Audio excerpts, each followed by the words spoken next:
नमस्कार। Teachers day ये एक ऐसा दिन है जो पूरी दुनिया में मनाया जाता है। लेकिन क्या हमने कभी रुक कर सोचा है कि इस दिन के पीछे का असली मतलब क्या है? चलिए आज इसी पर थोड़ी बात करते हैं। देखिए, ज़्यादातर जो इंटरनेशनल डेज होते हैं, जैसे वर्कर्स डे हो या अर्थ डे, उनकी पूरी दुनिया के लिए एक ही तारीख होती है। लेकिन दिलचस्प बात यह है कि टीचर्स डे के साथ ऐसा नहीं है। इसे सम्मान देने के लिए कोई एक फिक्स तारीख नहीं है। हर देश इसे अलग-अलग दिन मनाता है। तो सवाल ये उठता है कि ऐसा क्यों है, और इसका जवाब असल में हर देश के अपने इतिहास में छिपा हुआ है। ये तारीखें अक्सर किसी महान शख्सियत या किसी ऐसी बड़ी घटना से जुड़ी होती हैं जिसने उस देश में शिक्षा की पूरी कहानी को ही एक नई दिशा दे दी। ऐसी ही एक दिलचस्प कहानी भारत की है, जहां 5 सितंबर को शिक्षक दिवस मनाया जाता है। आइए जानते हैं कि इस तारीख के पीछे की खास वजह क्या है। एक बहुत ही गहरी बात कही गई थी। शिक्षक देश के सर्वश्रेष्ठ दिमाग होने चाहिए। ये सिर्फ एक वाक्य नहीं है, ये एक गहरा विश्वास है। और ये विश्वास उस शख्स का था जिनके सम्मान में ये दिन मनाया जाता है। ये शब्द थे डॉक्टर सर्वपल्ली राधाकृष्णन के। वो सिर्फ एक व्यक्ति नहीं थे, बल्कि अपने आप में एक पूरी संस्था थे। एक तरफ वो दर्शन शास्त्र के महान प्रोफेसर और कई विश्वविद्यालयों के कुलपति रहे, तो दूसरी तरफ उन्होंने राजदूत से लेकर भारत के राष्ट्रपति बनने तक का सफर तय किया। उन्होंने ये साबित कर दिया कि ज्ञान और शासन दोनों एक साथ चल सकते हैं। उनकी जो यात्रा थी वो सच में असाधारण थी।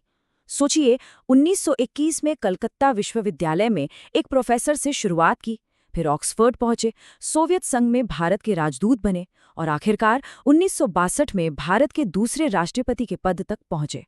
ये सफर अपने आप में शिक्षा की शक्ति का सबसे बड़ा सबूत है। तो जब वो राष्ट्रपति बन गए तो उनके छात्रों ने उनका जन्मदिन मनाने की इच्छा जाहिर की, पर उन्होंने एक बहुत ही विनम्र और गहरी बात कही। उन्होंने अनुरोध किया, मेरा जन्मदिन मनाने के बजाय ये मेरा सौभाग्य होगा अगर 5 सितंबर को शिक्षक दिवस के रूप में मनाया जाए। उन्होंने सारा ध्यान खुद से हटाकर उस पेशे पर केंद्रित कर दिया जिसे वो सबसे ज्यादा महत्व देते थे। डॉक्टर राधाकृष्णन का ये अनुरोध हमें सोचने पर मजबूर करता है। आखिर एक शिक्षक की भूमिका में ऐसा क्या खास है? ये हमें याद दिलाता है कि सिखाने की जो शक्ति और जिम्मेदारी है वो क्लासरूम की दीवारों से कई ज्यादा बड़ी है। और यहीं पर हमें शिक्षा और ज्ञान के बीच का फर्क समझना होगा। एक महान शिक्षक सिर्फ किताबी बातें नहीं सिखाता, बल्कि वो जिंदगी को समझने का एक गहरा और सहज ज्ञान देता है। इसको ऐसे समझिए, शिक्षा यानी एजुकेशन वो है जो हमें बताती है कि सूर्य कब उगेगा, ये एक फैक्ट है। लेकिन ज्ञान यानी लर्निंग वो है जो पीढ़ियों से चले आ रहे अनुभव से मिलता है, जैसे किसी परिवार की कोई खास रेसिपी। ये अभ्यास और एहसास से आता है, फॉर्मूलों से नहीं।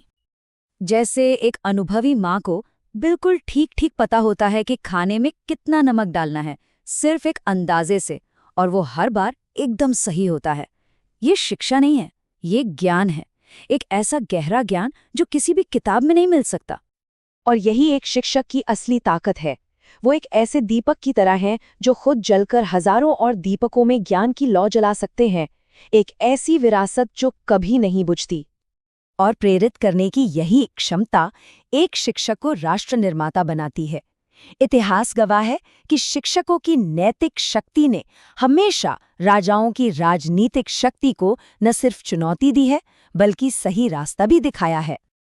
जरा इस बात की गहराई को सोचिए। एक बुरा इंजीनियर कुछ खराब पुल बना सकता है, लेकिन एक बुरा शिक्षक एक पूरी पीढ़ी को तबाह कर देता है। इसीलिए एक शिक्षक पर दाव बहुत ऊंचे होते हैं, क्योंकि उनका प्रभाव सिर्फ ढांचों पर नहीं, बल्कि समाज के भविष्य पर पड़ता है। भारतीय परंपरा में हमेशा 2 तरह की सत्ता को मान्यता दी गई है। पहली है राज सत्ता, यानी राजा की राजनीतिक शक्ति जो कानून से चलती है, और दूसरी है ऋषि सत्ता, यानी गुरु या शिक्षक का नैतिक अधिकार जो ज्ञान और विवेक से समाज को दिशा देता है। एक अस्थायी है, दूसरी हमेशा रहती है। एक कहानी है, एक अमीर व्यापारी बड़े घमंड में अपने गांव के पुजारी को भारी दान देता है और कहता है, आपने इतना उदार आदमी कभी नहीं देखा होगा। पुजारी शांति से उस सारे धन को पवित्र अग्नि में डाल देता है और कहता है, और तुमने ऐसा पुजारी कभी नहीं देखा होगा। ये कहानी दिखाती है कि सच्चा नैतिक अधिकार ज्ञान और त्याग से आता है, उसे दौलत से खरीदा नहीं जा सकता। तो ये सारी बातें हमें एक बहुत ही अहम सवाल पर लाकर खड़ा कर देती हैं। अगर एक शिक्षक की असली विरासत उनके छात्र हैं, तो आज हम कैसा भविष्य बना रहे हैं? शिक्षकों का सम्मान करना सिर्फ एक दिन का उत्सव नहीं है, बल्कि उस शक्ति को सम्मान देना है जो चुपचाप हमारे कल को आकार दे रही है।